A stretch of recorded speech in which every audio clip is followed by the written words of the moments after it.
For more information and tutorials, please visit my website www.bacomputerexpert.in.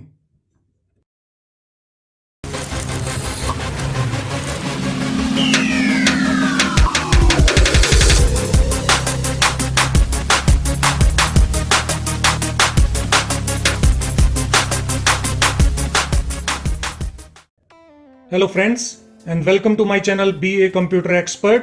और आज के इस वीडियो में हम सीखेंगे इंट्रोडक्शन टू एमएस एक्सेल के बारे में, और ये है ट्यूटोरियल लेसन नंबर 1। अगर आपने मेरे इस चैनल को सब्सक्राइब नहीं किया है तो प्लीज़ सब्सक्राइब बटन पर क्लिक कर दीजिए और साथ में जो बेल आइकन है उस पर भी क्लिक कर दीजिए, ताकि जब भी मैं कोई नया वीडियो अपलोड करूंगा तो आपको एक नोटिफिकेशन मिल जाएगा। जैसा कि हम जानते हैं कि सबसे पॉपुलर सॉफ्टवेयर डॉक्यूमेंटेशन बनाने के लिए MS वर्ड 2007 है। अगर आपने MS वर्ड की वीडियोस नहीं देखी हैं तो मैंने ऊपर आई बटन में एक लिंक दिया हुआ है, आप उस पर क्लिक करके मेरी वो वीडियोस देख सकते हैं। और नहीं तो मेरे चैनल पर जो माइक्रोसॉफ्ट वर्ड 2007 की प्लेलिस्ट है उस पर क्लिक करके भी आप वो वीडियोस देख सकते हैं। तो माइक्रोसॉफ्ट वर्ड के बाद जो सबसे पॉपुलर और ऑफिस वगैरह में सबसे ज़्यादा यूज़ होने वाला सॉफ्टवेयर है वो सॉफ्टवेयर है MS एक्सेल। MS एक्सेल सबसे ज़्यादा यूज़ होने वाला सॉफ्टवेयर क्यों है? क्योंकि इसके अंदर हम डाटा से रिलेटेड काम कर सकते हैं, और जितना भी हमारा जो इसका प्रैक्टिकल है, जो इसका यूज़र इंटरफेस है एक्सेल का, ये सिखाने से पहले मैं आपको कुछ इंपॉर्टेंट बातें बताऊंगा जो आपको याद रखनी है ताकि आपके एग्ज़ाम वगैरह में हेल्पफुल हो। और एक्सेल को जब भी हम खोलते हैं तो इसकी टेबल को देखते ही, यानी ये लाइनिंग देखते ही हमारे मन में जो सबसे पहला वर्ड आता है वो आता है डाटा। तो डाटा क्या होता है? जब हम किसी चीज़ के बारे में मीनिंगफुल इंफॉर्मेशन कलेक्ट करते हैं तो उसको हम कहते हैं डाटा। और ये जो हमारा डाटा है, ये जिसके अंदर स्टोर होता है उसको हम कहते हैं डाटाबेस।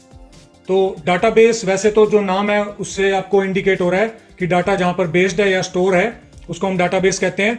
और एक डाटाबेस के अंदर एक या एक से ज़्यादा टेबल्स हो सकती हैं, और एक टेबल के अंदर एक या एक से ज़्यादा रिकॉर्ड्स हो सकते हैं, और एक रिकॉर्ड के अंदर एक या एक से ज़्यादा फील्ड्स हो सकते हैं। तो जो भी हमारी टेबल होती है उसके अंदर हम रिकॉर्ड को रो कहते हैं और फील्ड को कॉलम। तो जो भी हमारा मोस्टली डाटा होता है वो जिस भी ऑब्जेक्ट के अंदर स्टोर होता है उसको हम कहते हैं डाटाबेस। एक्सेल के अंदर हम डाटाबेस से रिलेटेड कई टास्क कर सकते हैं, जैसे डाटा को क्रिएट करना, अपडेट करना, उसको डाटा को डिलीट करना या फिर मैनिपुलेट करना। इसलिए हम एक्सेल को डाटाबेस सिस्टम सॉफ्टवेयर कहते हैं। और डाटाबेस सिस्टम सॉफ्टवेयर के अंदर आप डाटा के ऊपर कई अलग अलग तरह के ऑपरेशंस कर सकते हैं। इसको हम स्प्रेडशीट सॉफ्टवेयर भी कहते हैं, क्योंकि जो हमारे एक्सेल के अंदर शीट होती हैं वो सारी बॉक्सेस में डिवाइड हैं, या उसके अंदर बहुत सारे बॉक्स होते हैं और ये टेबुलर फॉर्म में होती है, इसलिए हम इसको कहते हैं स्प्रेडशीट सॉफ्टवेयर। और जितना भी इसके अंदर काम होता है वो टेबुलर बेस होता है, यानी कि टेबल्स में होता है। और एक्सेल के अंदर जो शीट में बॉक्स होते हैं उनको हम कहते हैं सेल, और हॉरिजेंटल बॉक्स की कलेक्शन को हम कहते हैं रो, और वर्टिकल बॉक्सेस की कलेक्शन को हम कहते हैं कॉलम। और इसके अंदर एक्सेल के अंदर बहुत सारी शीट्स होती हैं, और ये अलग अलग जो शीट हैं ये हम अलग अलग पर्पज़ के लिए यूज़ कर सकते हैं। जैसे फॉर एग्जांपल आप स्कूल में, कॉलेज में या ऑफिस में जितने भी गवर्नमेंट एम्प्लॉयज़ हैं वो सभी एक्सेल का यूज़ करते हैं, इसलिए MS एक्सेल बहुत ही इंपॉर्टेंट सॉफ्टवेयर है और बहुत ही हेल्पफुल सॉफ्टवेयर है। MS एक्सेल का प्रैक्टिकल स्टार्ट करने से पहले आप जब भी MS एक्सेल को ओपन करेंगे तो ये इंटरफेस मिलेगा। MS एक्सेल के अंदर टेबल बनाने से रिलेटेड कई ऑप्शंस हैं, लेकिन सिंपल टेबल बनाने के अलावा भी इसमें बहुत सारी फीचर्स हैं। फॉर एग्जांपल इसमें सबसे पहली जो फीचर है वो है कंडीशनल फॉर्मेटिंग। कंडीशनल फॉर्मेटिंग का मतलब होता है कि आप सेल की स्टाइल चेंज कर सकते हैं कंडीशन के हिसाब से। दूसरे नंबर पर है फाइंड एंड रिप्लेस। इसके अंदर एडवांस फाइंड एंड रिप्लेस वाले ऑप्शंस हैं। इसके अंदर आप ऑटोमेटिक लिस्ट तैयार कर सकते हैं। इसके अंदर आप डाटा को सॉर्ट या फिल्टर कर सकते हैं और ऑर्डर वाइज लगा सकते हैं। उसके बाद है डाटा वैलिडेशन। डाटा वैलिडेशन में आप किसी भी बॉक्स के ऊपर या सेल के ऊपर वैलिडेशन यानी कंडीशन लगा सकते हैं कि उसमें कितनी वैल्यू एंटर हो या कितनी वैल्यू एंटर ना हो। और एक्सेल के अंदर जो शीट्स हैं वो भी एक इसकी बहुत इंपॉर्टेंट फीचर है। इसमें शीट को आप अलग अलग पर्पज़ के लिए यूज़ कर सकते हैं। फॉर एग्जांपल आप एक स्कूल का डाटाबेस बना रहे हैं तो उसके अंदर आप अटेंडेंस का रिकॉर्ड एक शीट में रख सकते हैं और फीस का रिकॉर्ड एक शीट में रख सकते हैं और रिजल्ट का रिकॉर्ड जो है वो नेक्स्ट शीट में रख सकते हैं। तो इस तरह से आप अलग अलग शीट में अलग अलग फील्ड से रिलेटेड काम कर सकते हैं। तो एक्सेल के अंदर बहुत सारे फॉर्मूलाज भी होते हैं, ये भी एक इसकी फीचर है। इन फॉर्मूलाज का यूज करके आप बड़े से बड़े डाटा को अच्छे तरीके से मेंटेन कर सकते हैं। फॉर एग्जांपल आपने 1000 नंबर है जो उनका टोटल करना है, तो इस तरह के बहुत सारे इसके अंदर फॉर्मूलाज आएंगे जो मैं आपको आगे आने वाली वीडियोस में बताऊंगा। इसकी नेक्स्ट फीचर है वो है चार्ट्स एंड ग्राफ्स। इसके अंदर आप टेबल को एक ग्राफिकल वे में रिप्रेजेंट कर सकते हैं, उसके अंदर चार्ट बना सकते हैं या ग्राफ्स बना सकते हैं जिससे आपका डाटा और भी अट्रैक्टिव दिखेगा। जैसे सभी फाइलों की एक्सटेंशंस होती हैं वैसे ही एक्सेल फाइल की भी एक्सटेंशन होती है। जो हमारे पुराने वर्जन होते थे एक्सेल के, उसके अंदर हमारी फाइलों की एक्सटेंशन होती थी .xls, और जो हमारे नए वर्जन है MS एक्सेल के, उसके अंदर हमारी जो एक्सटेंशन होती है वो होती है .xlsx। तो अभी हम माइक्रोसॉफ्ट एक्सेल 2007 कर रहे हैं, तो इसकी एक्सटेंशन .xlsx है। अब जो ये वीडियो मैंने बनाया है ये MS एक्सेल की इंट्रोडक्शन के बारे में है, यानी कि इसके अंदर हम MS एक्सेल का जो बेसिक है, जो इसका यूजर इंटरफेस है वो जानेंगे और इसमें कैसे काम होता है। तो चलिए देखते हैं कि हम इस पे कैसे काम कर सकते हैं कंप्यूटर पर।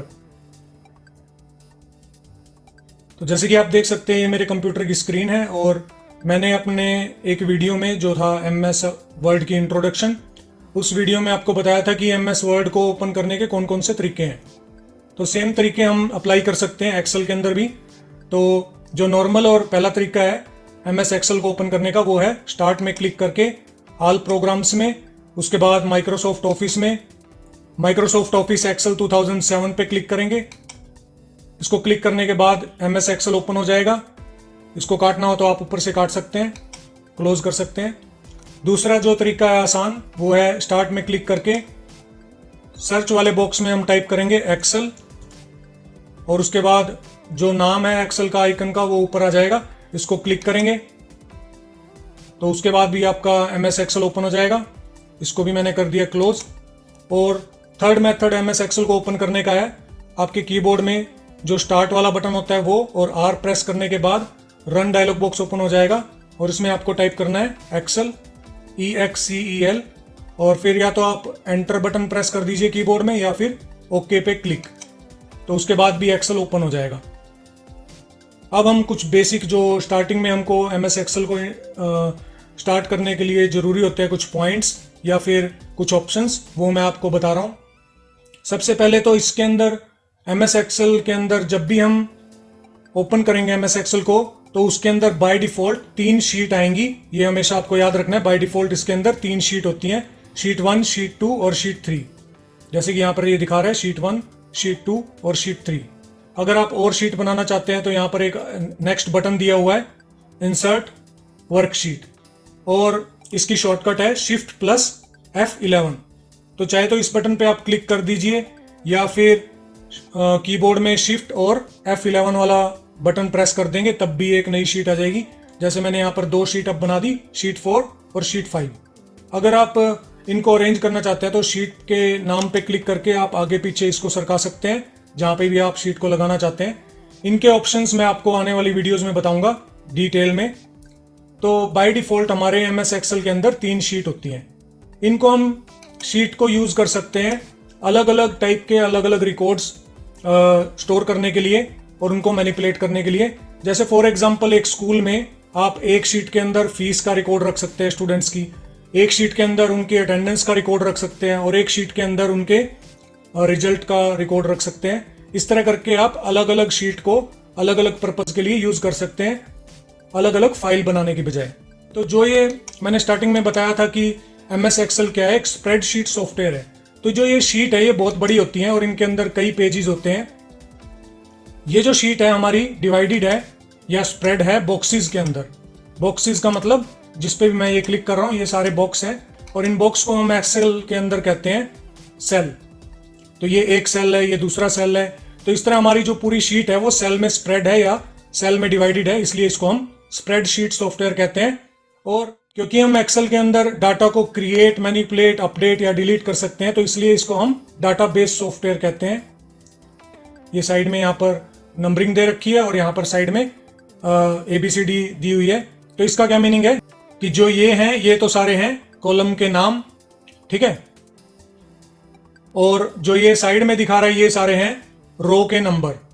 तो जब भी आप किसी बॉक्स पे या सेल पे क्लिक करेंगे तो उसका एक एड्रेस दिखाएगा आपको नेम बॉक्स के अंदर।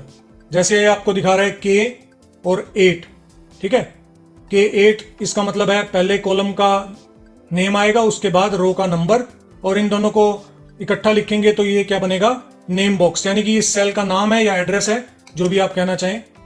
अब क्वेश्चन ये बनता है कि एक शीट के अंदर कितने नंबर ऑफ सेल्स होते हैं।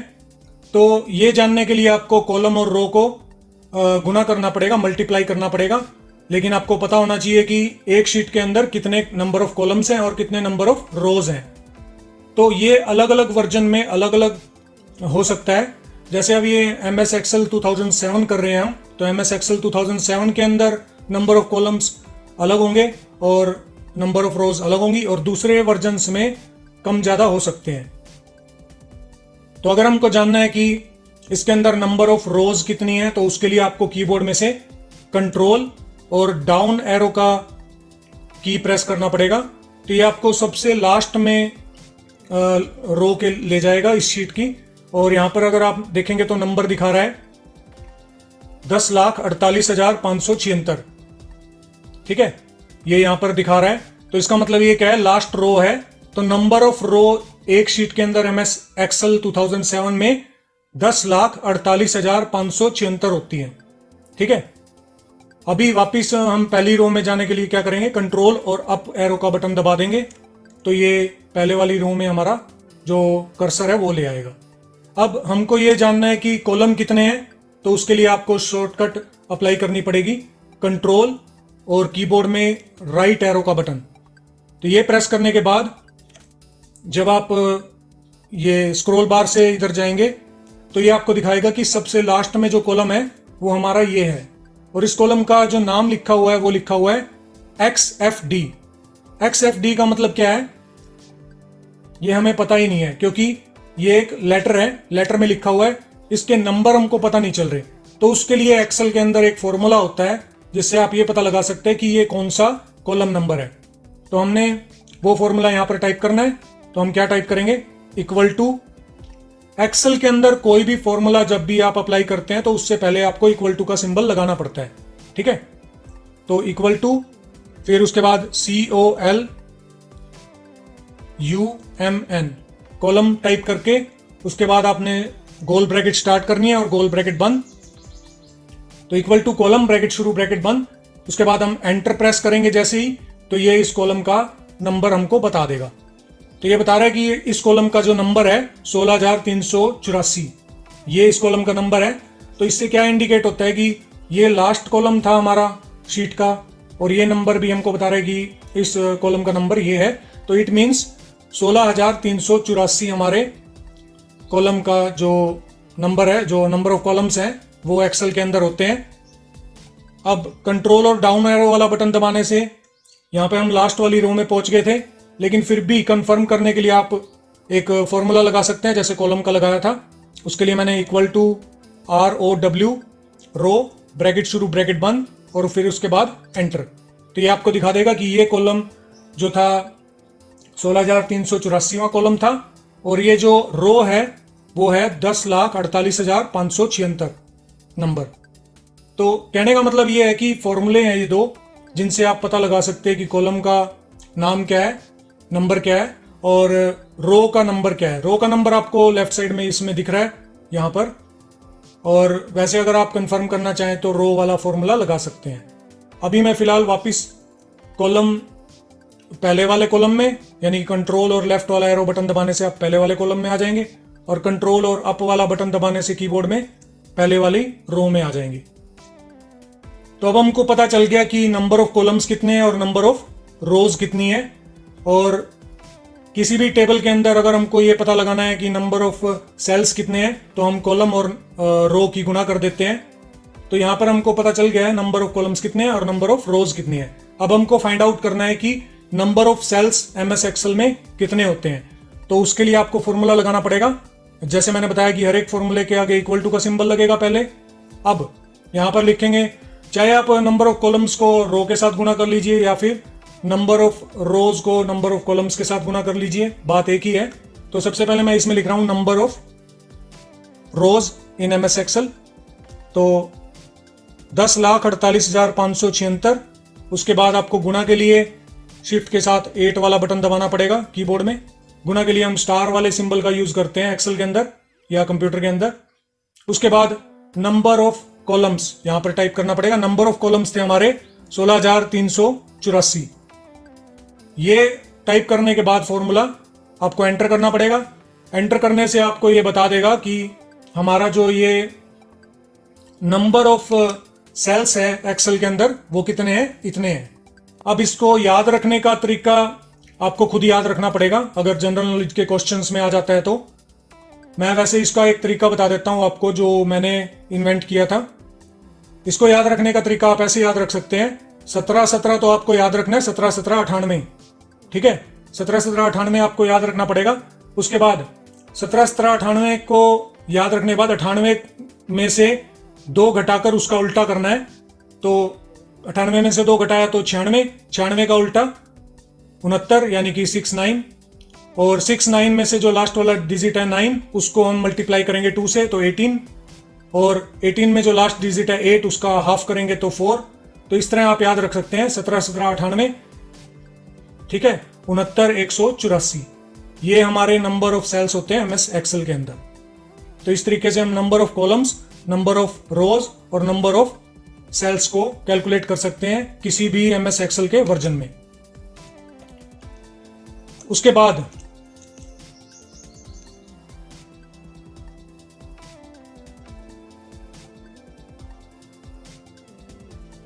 फॉर एग्जाम्पल मैंने यहां पर मैं एक टेबल बना रहा हूं, सिंपल सी टेबल स्टूडेंट की। अब यहां पर मुझे सीरियल नंबर जो है 1 2 3 4 5 ऐसे लिखना है। तो या तो आप टाइप कर सकते हैं जैसे 1 2 3 4 5 6 ऐसे करके। अगर आप टाइप नहीं करना चाहते, मैं इसको डिलीट कर रहा हूं, या तो आप उस सेल पर जाकर डिलीट कर सकते हैं। अगर आपको ये सेल सारे सिलेक्ट करने हैं तो आपको पहले वाले सेल पर क्लिक करना पड़ेगा और जहां तक आप सिलेक्ट करना चाहते हैं वहां तक आपको ड्रैग करना पड़ेगा। अब ये दो वाला है ये सेल सिलेक्ट हो गया।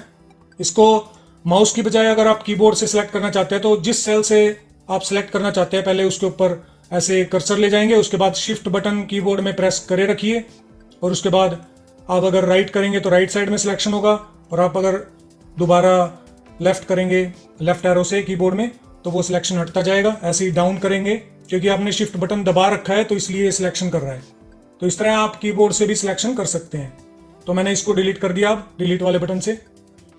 अब मैं बता रहा था कि इसके अंदर जब 1 2 3 4 5 आप खुद भी लिख सकते हैं, या फिर अगर आपको ऑटोमेटिक ड्रैग करना है कि 1 2 3 4 5 ऑटोमेटिक आ जाए, तो इसके लिए एमएस एक्सेल के अंदर लिस्ट वाली फीचर होती है। तो मैंने यहाँ पर 1 और उसके बाद अगला नंबर जो लिखना है, जो जितना गैप देना है, जैसे मैंने 1 का गैप देना है, 1 2 3 4 5 इन सब में 1 1 का गैप है, 1 1 का डिफरेंस है। तो पहले एक बॉक्स में 1 लिख लीजिए, फिर उसके बाद दूसरे बॉक्स में 2। अब 1 से लेके 2 तक आप उसको सिलेक्ट कर लीजिए। सिलेक्ट करने के बाद अगर आप ध्यान से देखेंगे तो यहाँ पर एक ये पॉइंट है कॉर्नर डाउन कॉर्नर में। तो इसके अंदर जो ये पॉइंटर है, वैसे नॉर्मल जो ये हमारा प्लस का सिंबल आ रहा है पॉइंटर पे, ये थोड़ा मोटा है और ये जैसे दिख रहा है आपको। और अगर आप उसके ऊपर पॉइंटर ले जाएंगे उस पॉइंट पे तो ये एक डार्क लाइन वाला प्लस का सिंबल कन्वर्ट हो जाएगा। जैसे ही इस पे ये डार्क प्लस वाला सिंबल वाला पॉइंटर आता है तो आपने उस पर क्लिक करके और जहां तक आपको नंबरिंग लेनी है वहां तक ड्रैग करना है, वहां तक खींचना है।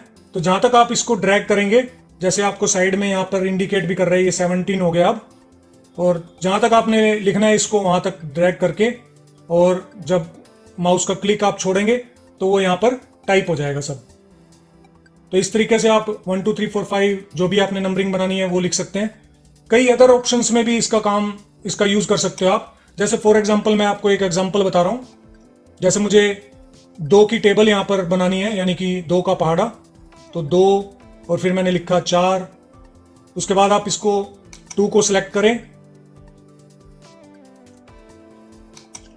2 और 4 को सिलेक्ट कर लिया मैंने। उसके बाद इसका पॉइंट यहां से मैंने ड्रैग कर दिया क्लिक करके और यहाँ तक 20 तक ये मैंने ड्रैग कर दिया, तो ये देख सकते हैं आप 2 की जो टेबल है वो यहाँ पर टाइप होगी ऑटोमेटिक।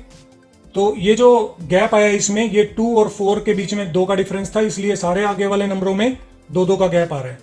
अब इसमें एक इंटरेस्टिंग पॉइंट और है, अगर आप एक ऐसी टेबल बनाना चाहते हो जिसमें सारे पहाड़े आ जाएं या टेबल्स आ जाएं, तो उसके लिए आपको क्या करना पड़ेगा, अब इन दोनों में 1-1 का डिफरेंस है 1 और 2 में, ऐसे ही 2 और 4 में भी जो है 2 का डिफरेंस है, इसमें 3 का डिफरेंस है।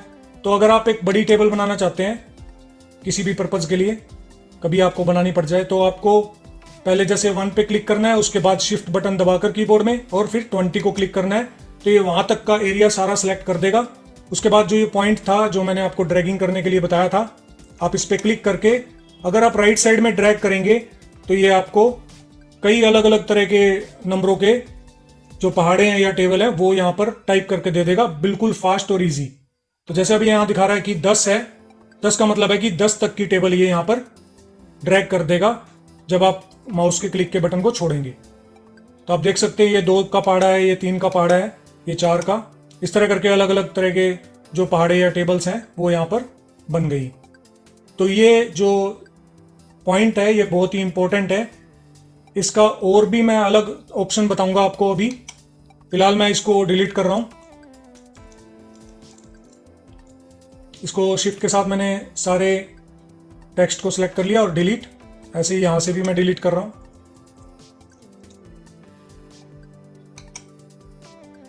तो अब मैं आपको एक अदर ऑप्शन बता रहा हूं लिस्ट से रिलेटेड, उसके लिए मैं यहां पर कुछ रिकॉर्ड टाइप कर रहा हूं। जैसे मैंने यहां पर टाइप कर दिया फॉर एग्जांपल इनके नाम,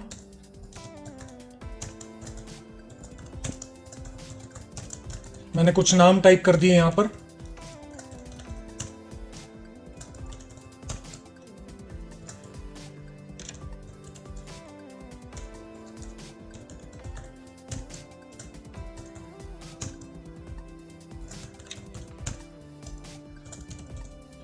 और यहां पर मैंने कुछ मार्क्स टाइप कर दिए, फॉर एग्जांपल कितने भी आप टाइप कर सकते हैं, ये सिर्फ सैंपल के लिए मैं टाइप कर रहा हूं।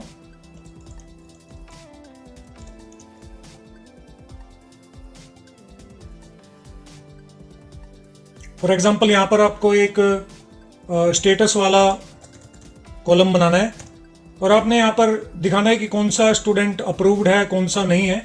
फॉर एग्जांपल आपको जिनके मार्क्स 60 से कम है वो अप्रूव्ड नहीं है, और जिनके मार्क्स 60 से ज़्यादा हैं उनको आपने अप्रूव करना है। तो उसके लिए आपको नो और यस यहाँ पर स्टेटस में टाइप करना है। अगर ये अभी तो 10 है रिकॉर्ड तो आप इजीली टाइप कर सकते हैं, लेकिन फॉर एग्जांपल अगर ये 100 रिकॉर्ड्स होते तो आपको टाइप करने में प्रॉब्लम आती। तो इसके लिए जैसे अभी ये सबसे पहला 56 मार्क्स वाला स्टूडेंट है, इसको हमने अप्रूव नहीं करना है, यहाँ पर लिखना है नो। तो अगर आप लिस्ट वाले टॉपिक का यूज करेंगे ऑप्शन का, तो आप इसको ड्रैग कर सकते हैं यहाँ पर नो लिखकर। तो जैसे ही अब यहाँ पर नंबर तो मैंने लिखा नहीं, तो जो भी आपने टेक्स्ट लिखा है अगर आप उसको इस पॉइंट से ड्रैग करेंगे तो वो सारी लिस्ट में यहाँ पर नो नो नो टाइप कर देगा ऑटोमेटिक। तो ये एक अनदर लिस्ट वाले ऑप्शन का बेनिफिट है। अब इसके अंदर जहां जहां पे आपका अप्रूव दिखाना है आपने वहां पर बस यस टाइप कर देंगे हम, और ये हमारा जो सॉल्यूशन था वो इजी हो गया। तो इस तरीके से आप जल्दी से लिस्ट में नो यस या फिर किसी में भी कोई मेल फीमेल इस तरह के अगर आपने ऑप्शंस या टेक्स्ट टाइप करना है तो वो आप इजीली टाइप कर सकते हैं। तो इस लिस्ट वाले ऑप्शन के और भी कई अलग तरह के बेनिफिट्स हैं और उसको आपने याद रखना है ताकि आपके आने वाले टॉपिक्स में हेल्पफुल हों या आपके काम में हेल्पफुल हों जब भी आप एक्सेल पे काम करेंगे। फॉर एग्जांपल आपने कोई यहाँ पर डे का नेम लिख दिया, फॉर एग्जांपल मैंने लिख दिया ट्यूसडे। अब अगर आप ट्यूसडे वाले इस डे वाले नाम को ड्रैग करेंगे पॉइंट से तो ये ट्यूसडे के बाद वाले जितने भी डे के नेम हैं वो यहाँ पर सारे टाइप कर देगा।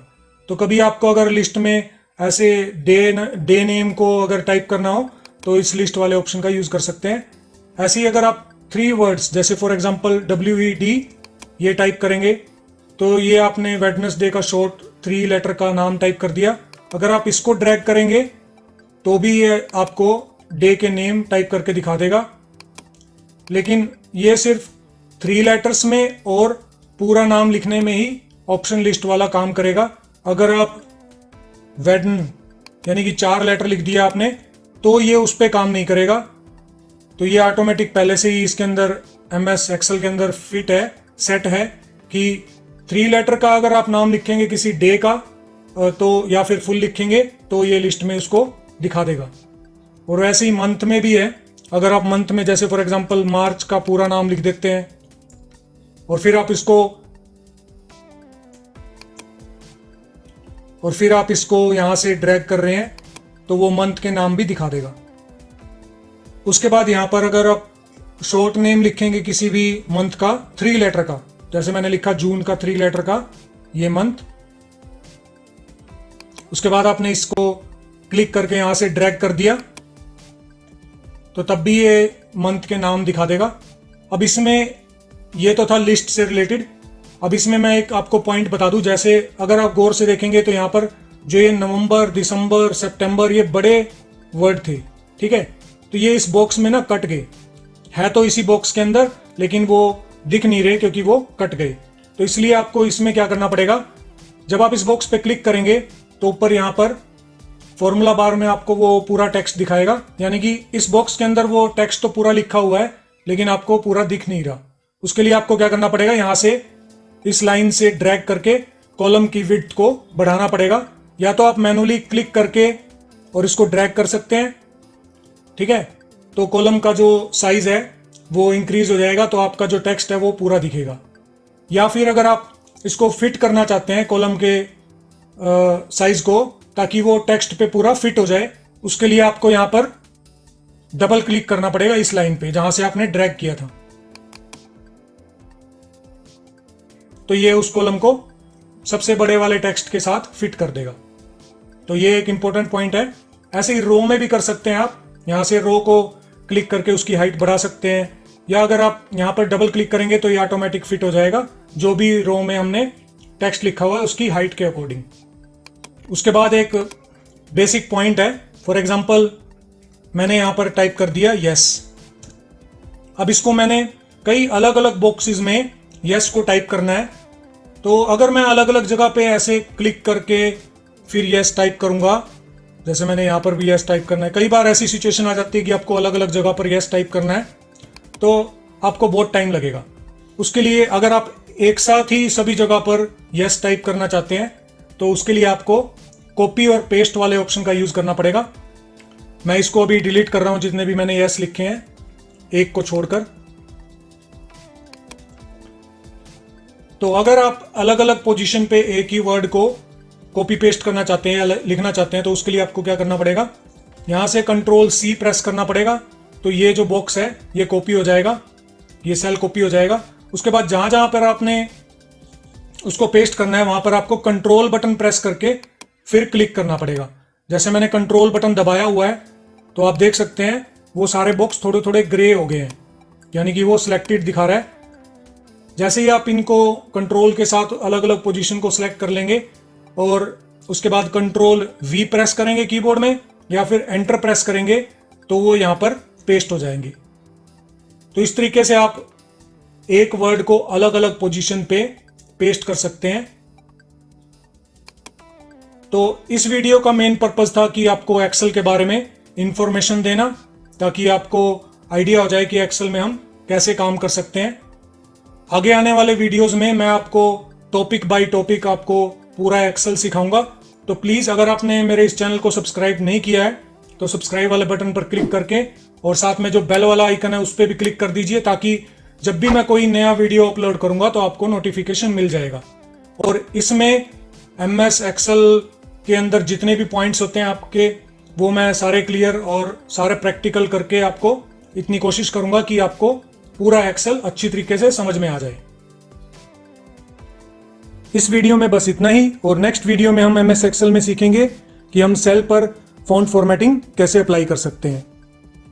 For more information and tutorials, please visit my website www.becomputerexpert.com. www.excel.in।